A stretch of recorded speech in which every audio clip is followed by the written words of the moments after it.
Welcome everybody to this episode of Café con Leadership. I am so excited for today's guest. We have Gabriela Chavez-Lopez. Welcome. Thank you. Thank you so much, Sandra, for having me. I'm excited too to talk with you and talk a little bit about leadership. And I don't have a cafecito with me, but I do Get have one later. Yeah. I'm so excited to connect with you because we're connected on LinkedIn and you had shared a post, and I'm like, you mentioned about having your women with you that also have the same mission in mind, this activism mindset. And I'm like, she is what we need. So that's why I'm like, I have to get her on this show. And I want to hear more. I think that first tell us a little bit of your background, and then we'll go into it.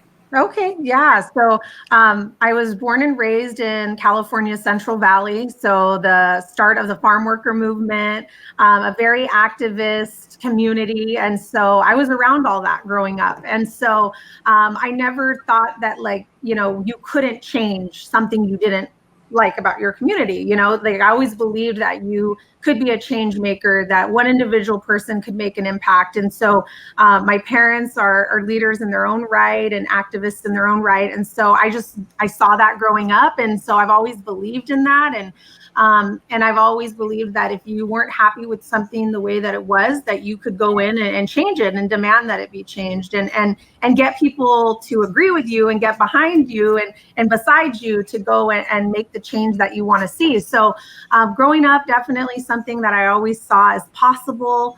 And I've always been just kind of a girl's girl. I get along with women. I love the strength of women. I love their stories. I like just the kind of the way that they approach the world and in thinking about and bringing along so many different vantage points. So the way that they're always weighing things out. They're thinking about familia, they're thinking about their community, they're thinking about their jobs. And sometimes they miss thinking about themselves, which I don't like, but I encourage them to do that as well. But I think that women, especially in leadership, carry a lot with them, but I think it makes them even better leaders. And so just always surrounding myself with really strong, fierce women has been something that has really kept me going and made me feel like I belong.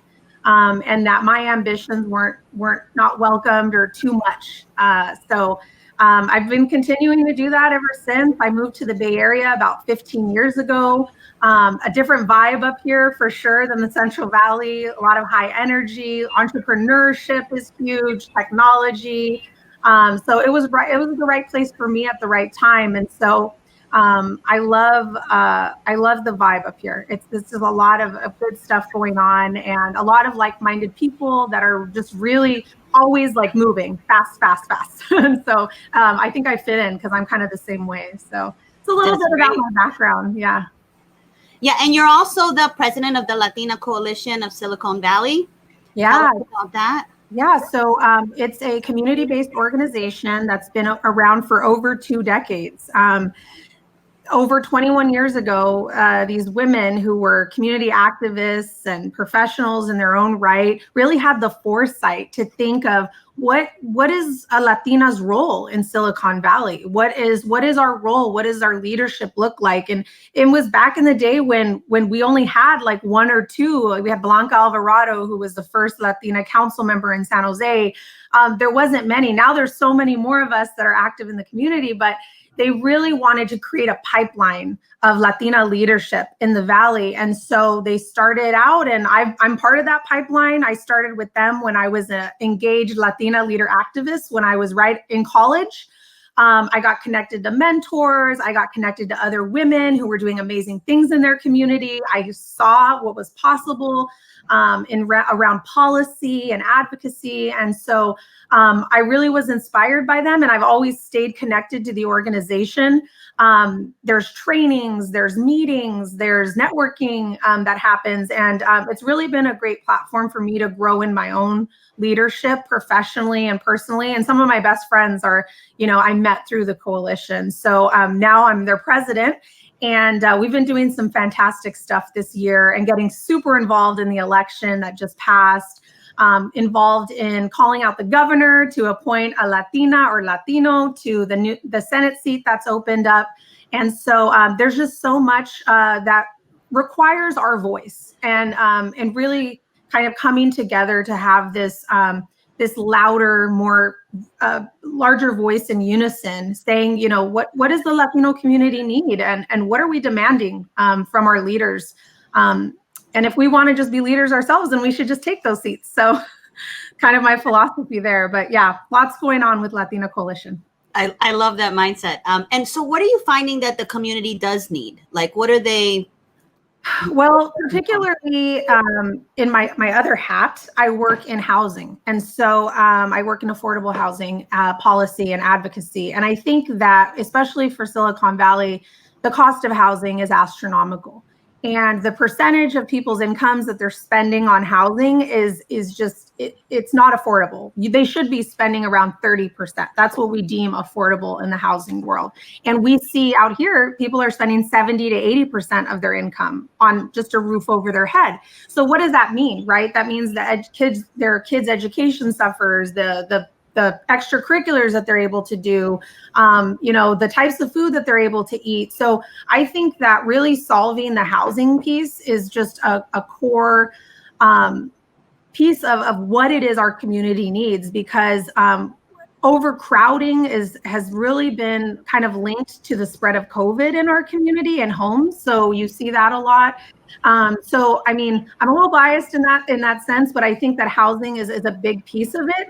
And then everything else is linked, you know, health and wellness, and what people are able to do in terms of quality of life. But it's a big challenge. So that's definitely one of them. The other is just, you know, I think that access to higher education is another big piece, because that's a pathway out of poverty. That's a pathway to making, you know, higher paid jobs that can work from home. And so that's another big piece that we care about, is educating our community, because education is power, and you give someone an education, they become a lot more powerful. I'm not saying that's the only way, but it's a lot of power. And so I think that that's another big piece that we at Latina Coalition definitely are passionate about, are interested in, and how do we advance that?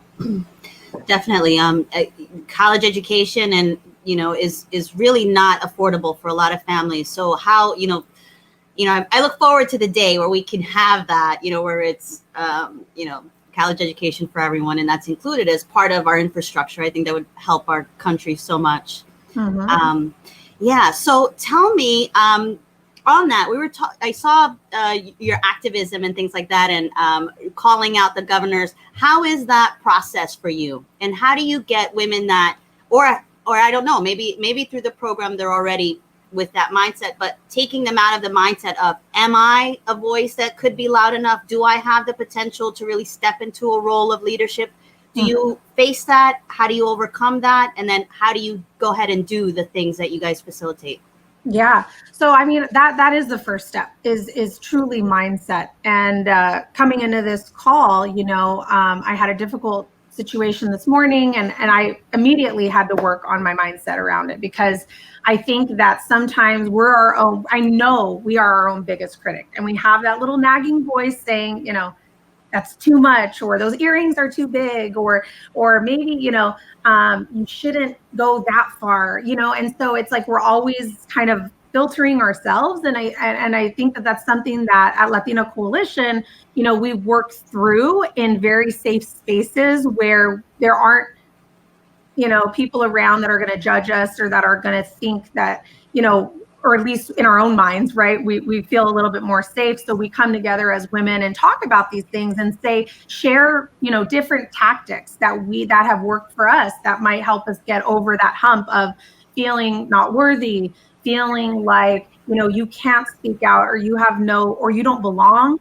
A lot of these things, the whole imposter syndrome thing gets brought up multiple times. And as you rise in the levels of leadership, you know, it becomes more and more challenging, right? There's different levels of imposter syndrome. And so I think that that's something that we work through very safe spaces, and it's facilitated in a way that's very empowering and not to leave you with a deficit mindset, but really an abundance mindset of like, it's okay that you feel these things, but here are some ways that you can get over it. And then also just to surround yourself with women that are, I just made a phone call as part of my mindset shift. I made a phone call to someone who is another chingona Latina, amazing leader. And I'm just like, I just need to talk to you right now because I feel like you're going to give me some tidbit of advice or some little dicho that like I can take with me for the rest of this day so that, I can get on this podcast and I can, shine my light bright because I'm not really feeling it right now. And so that's the things that we work through at Latina Coalition so that when you go out into the world, no, it doesn't, it's not like people can tell that you feel like an outsider, that you feel shy.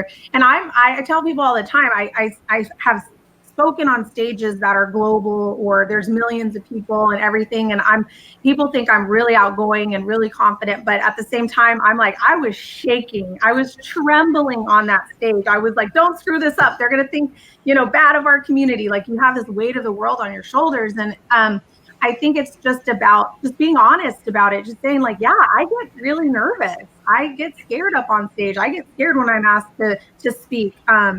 And I don't want to say anything wrong or, so it's just kind of validating for each other that experience, but also saying like, I have your back. And at the end of the day, the picture that you saw, I didn't even notice that Karina, who's a very good friend of mine, who's also an elected official, was standing right behind me, but I felt supported, and I saw the picture and I'm like, yeah, like this is what it's about. It's about women supporting women and taking your light and telling your friend like, yeah, girl, like shine bright. Like, I'm not here to tell you not to, or to be jealous or envious. Like there's enough light for all of us to shine. So yeah, that's kind of the way that I think about advocacy and then the role that Latino Coalition can play in helping our members kind of get over a lot of the things that might hold them back.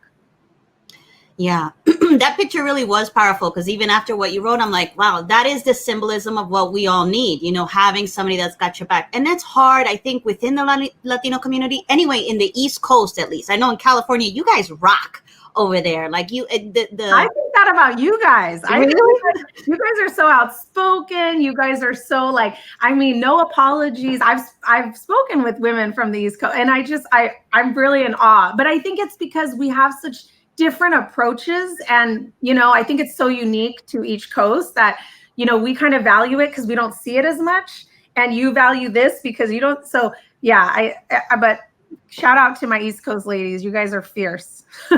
Cool. So tell us, what is an obstacle that you have had to overcome through this whole process, your journey thus far? Yeah, that's probably that's a deep question. I think sometimes people seeing things in me that I don't see in myself. They have always said like, oh, you come off so confident. Like you come off like, you don't have a care in the world. Like you don't question anything that you do. And you're just so strong in your presence. But deep down inside, I don't always feel that way. Sometimes I feel, maybe like I'm heavier than I want to be, or my skin isn't like the way like I want it to look, or I don't feel like I'm the smartest person in the room, but I'm just maybe the most outspoken. And so it's like, I think that that's the challenge of always like people pleasing / not always seeing what people are feeding you, you don't always see in yourself. And so I think that that's something that I've had to work through. The other piece was like during my 20s, especially like the dating thing was, I really allowed kind of guys that I dated to throw me off and really kind of get my head into a place of like, no, I should have been focusing on the things that really matter and I really care about and not stressing out about some, idiot that, is going to throw me off my game. And so that's been a challenge too. But I think that as I've matured, and then when I became a mother, I felt like I did one of the most powerful things in the world that I had ever experienced was bringing a child into this world. And I think for me, once I did that, I was like, oh, everything else seems so doable. Like, okay, I can learn something, or I can take on this job, but for me, I'm like, it was so special of a moment. And I felt so strong in that moment that, that after that, I kind of was like, kind of fearless. So I give credit to my son for that. Definitely. And how old is your son now? He's 2 years old. Yeah. Age. I love that age. Yeah, he's a lot of fun, and he's very active, and he's very rough, and and I'm such a girly girl that I'm just, this male energy is just like, it's a lot for me because I'm not used to it, and so, but I enjoy it. And yeah, he's a lot of fun. Changed me a lot as a person and as a leader. Yeah, I would assume so. Yeah, they do a lot. So when it comes to like challenges, what are you doing when it comes to either mindset work, or what do you do to get yourself out of that funk when you're feeling not yourself? So I love, and I absolutely love Gabby Bernstein. The Universe Has Your Back. She wrote that book, and she wrote a bunch of other books, but she has like podcasts and videos. And I love her style and her approach to just like, she did this thing about the judgment detox, and really learning how like judgment really clouds your mind, judging yourself, judging others. So I love her stuff. And anytime I get into a funk, I'll just like Google like one of her videos, because I'm like, I know she knows the message will come to me that needs to come to me at this time. And so yeah, so I'll just do that on YouTube. I'll just like, there's different spiritual leaders, Jay Shetty, that are just like really positive and just put you in a different place and kind of fight the voice that you have in your own head, right? It's like takes it out and now you listen to something else. The other thing is like books. So people that I admire, I was reading More Than Ready by Cecilia Munoz when I wasn't feeling more than ready for some of the things that were upcoming in my life. And so you can take a lot away from other people's reflections on their own experiences that maybe you haven't necessarily encountered. So it's kind of like a cheat sheet to like getting over some of life's challenges, because a lot of these women that write these books are reflecting on a time that was really challenging for them. So they may have those tips and tricks and kind of things. And it really stuck with me. Some of the things that she said in her book about being the first Latina to ever work in a presidential administration, and kind of her whole process of like finding what it is that she wanted to contribute to the world, and that whole process. And it got me thinking about my own kind of where I'm at right now. So things like that. I think there's so many resources out there. Even just very like, I'll just go to a Latina Coalition event like we had last night. And I know going in, I'm going to be inspired and charged up just to see this Zoom screen of like, 60 to 100 Latinas that are smiling, ready to learn from each other. So that really lifts me up in moments that, are challenging. But yeah, those are all resources I think that are out there available to all of us to just be able to control some of this narrative that goes on in our own minds. So. Yeah. So I read you also mentioned it a little bit, that you come from an activist town, like it's an activist community, it's in your blood. How do you galvanize like the other members of the organization, or maybe like advice even for towns that don't have what you guys already have set up? How do you get women that like, are they already like, something needs to change mentality, or are they coming in like, I just want to be surrounded by Latinas and I want to progress? So what's the mindset, and how do you drive that? Yeah, I mean, I think everyone comes in at different stages, right? Like they come in with different intentions, at different levels of curiosity or, initiative. I would say that if they show up, that's like step one. That there's something inside of them that's curious, or at least wants to explore. So I think that's kind of the first step. Those that don't show up, I don't even have enough energy or time in my own life to be able to help kind of get them there. So, I mean, I think I really do work with those that first show up.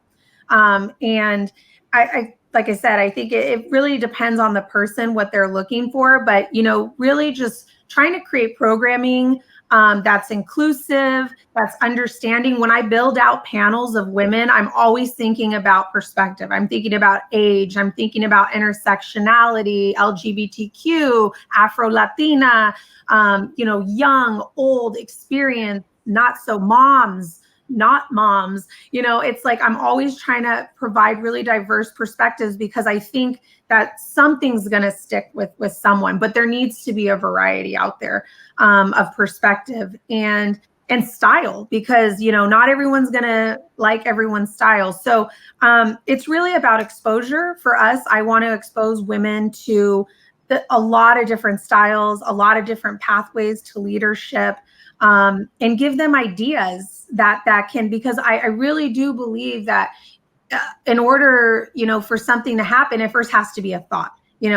Thoughts become things, and I want to put as many thoughts into these Latinas' minds as possible to see, what comes out of it. And it's going to be different for everyone. I'm not there to tell you what your why is or what your impact is going to be on the world. I just want you to know that you can have one.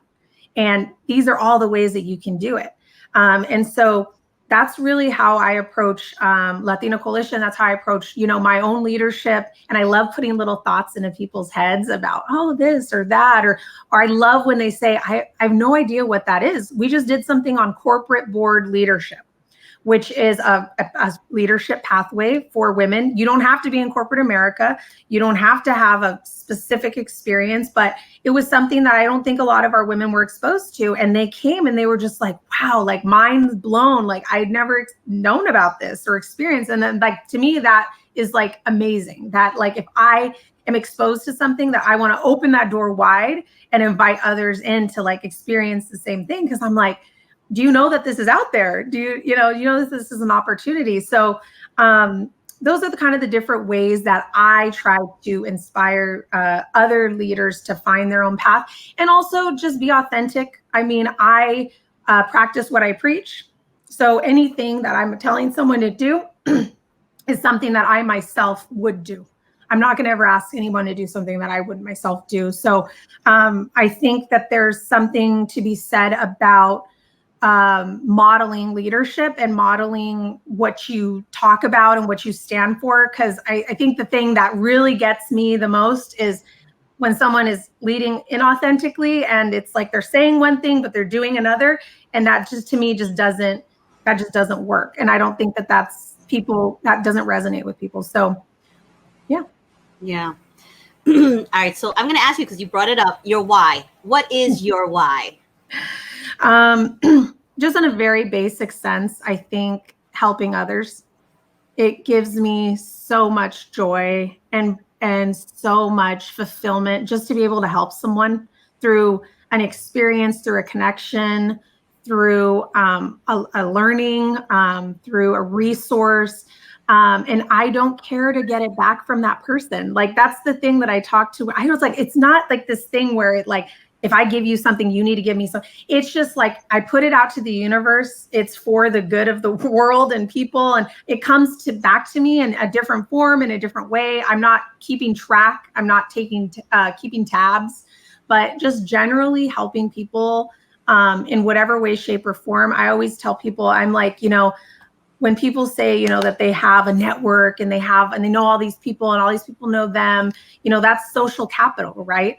And for me, I'm like, what, are you going to die with that capital? Like, you got to spend it. Like, there's a reason that you know all these people. There's a reason that people, know you and you know them. And it's like, so for me, it's just about sharing the abundance that comes into my life. I don't want to keep on to it. I don't want to hold on to it. I want to put it back out there. And so that's my why. I really enjoy helping people. My parents are the same way. I mean, that's what makes us tick. I see them every day, helping others and giving back and not really keeping tabs on, who hasn't done this or that, or I don't even, a thank you is one of my board members and I were talking about this recently. And she was like, how do you have so many people, like, do they all say thank you? Does it bother you when they don't? Because sometimes she was like telling me that it does for her. And I'm like, it really doesn't. Like, it's thank you enough. Like, the universe thanks me. Like when I'm able to help them, that's the thank you. I appreciate a thank you note. I appreciate if someone gives me a bottle of wine or something, but it's different. It's like, I'm almost like just thanked by doing the giving the help that I can. And it's just like moving on to the next, and so many people help me too. So I'm very grateful. Yeah, I love that you use that analogy of like human capital. I've never heard it be said like that, and I think that that definitely will click in a lot of minds of we should be doing more with our network, with sharing it or connecting people, which I do that all the time. It's kind of, but I think being more conscious of it almost makes you think about it in a different way to approach it. So you're rich. I mean, it's really like our community might not have the financial capital that other communities have, but we have social capital. We have, value capital. We have, I love our culture and I think we have so much richness in our culture, and it's just like, it might not be that financial capital at the time, and some of us do, but at the same time, it's just more about, it's looking at what you do have and what you are rich in, and how can you spend that? How can you make the most of it? So definitely. Yeah. So one of the things right before we came on that I shared was this vision, which is your vision. And I think it's that energy. It's to see more Latinas in leadership positions, in politics. And California has a lot more. In my opinion, I think you guys are way ahead of us with quantity, like especially here in South Florida. Like Latinas in politics are under 10 in between 3 counties here, for example. That's something that I'm very, very passionate about, because if we're not on the table, we're on the menu. So how do you